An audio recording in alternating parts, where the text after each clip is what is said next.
হইছে বাবা, আর পাট নিয়েন না, রুগী মেলাক্ষণ ধরে এসে বসে রয়েছে, তাড়াতাড়ি নামেন। এই বাবা, কে শুনে নেবেন না।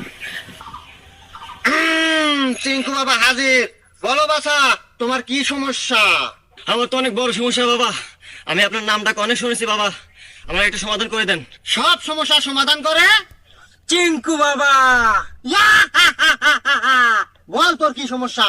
বাবা আমি তো 3 মাস হলো বিয়ে করছি বাবা, কিন্তু রাত হলে বউ আমাকে কাছে থাকতে দেয় না। গুরু তাইলে আমি যাই। মুমুন্দি কয় কি? হেই, আমি কি মরে গেছি রে? তুই যাবি? শোন, তোর এই সমস্যার সমাধান আমি করে দিব, কিন্তু কিছু টাকা খরচ হবে তোর। বাবা টাকা আমার যতই যায়, কিন্তু আমার সমস্যার সমাধান চাই।